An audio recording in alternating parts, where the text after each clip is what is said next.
This Perp back with another video, and I just got done watching the third episode of Vinland Saga.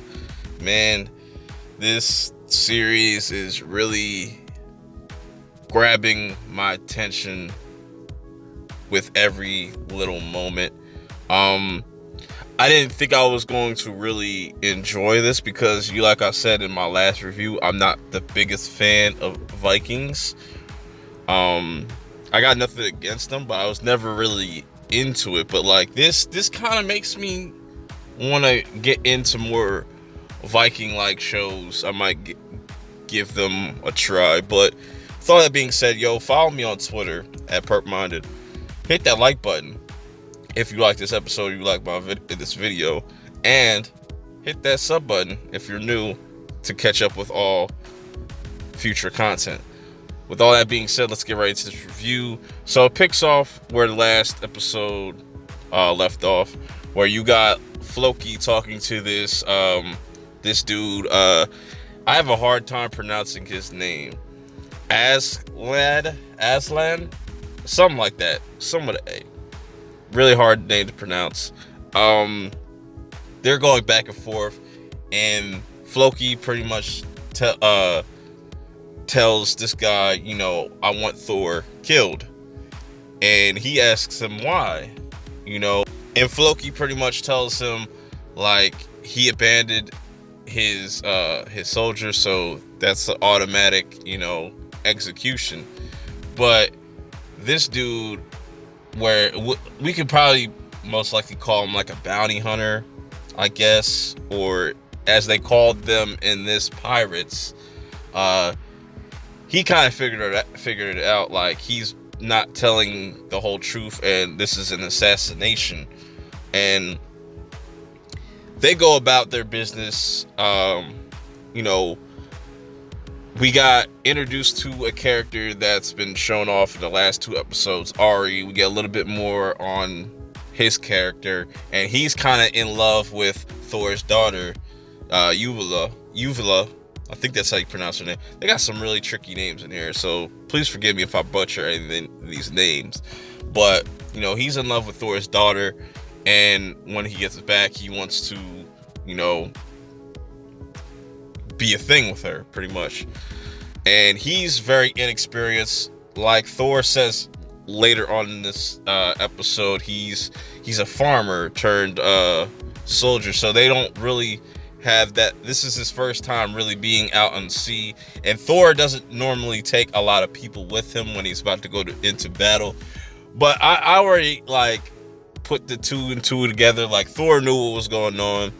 He kind of had some hindsight. His father went there with his grandpa, Leaf. Yeah, Leaf was there. He was helping them navigate and whatnot, and he picked up on it before Thor did.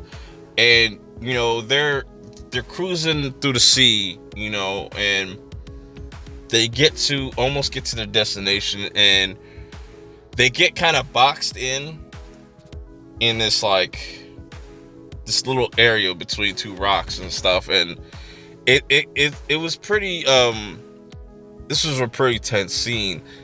So they get pretty much ambushed by this dude, Aklat. I don't really know his name.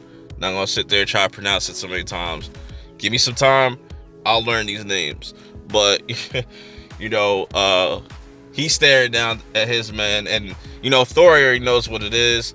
He gives Thorfinn, and before they even get to onto the sea, Thor is looking for Thorfinn to say goodbye to him, because I feel like he knows what's coming.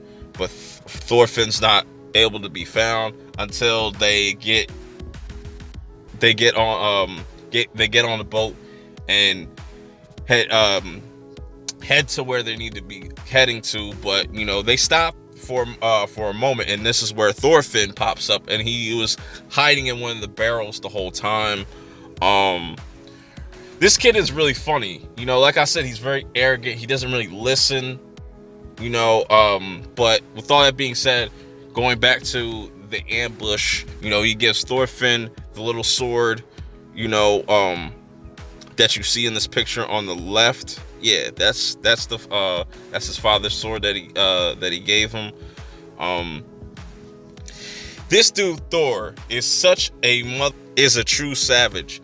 He hops right on that boat and starts backhanded motherfuckers left and right and just knocking them out. One hit quitters. Like, that shit is so hilarious. But damn, I gotta wait till next episode to find out what the hell is gonna be Thor's fate. I'm really liking this series, man. It's really got me hooked. It's got that Attack on Titan type of flair to it. It's why I gravitate towards that show so much. Is why I'm gravitating towards this show. But, you know, let me know what you guys think in the comments below.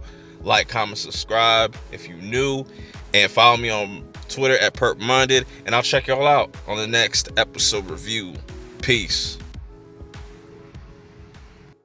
When I was young, I thought that success was all I needed. That's what was gonna bring the happiness. Buying my mom a house, being the fame, the accolades, having people say, yo, you are the best in the game. I thought those would be the things that would bring happiness. And then when those things came, the happiness wasn't there. And I realized why that was. There was such an attempt to achieve these things and to keep going that you lose sight of the people and the blessings that you have around.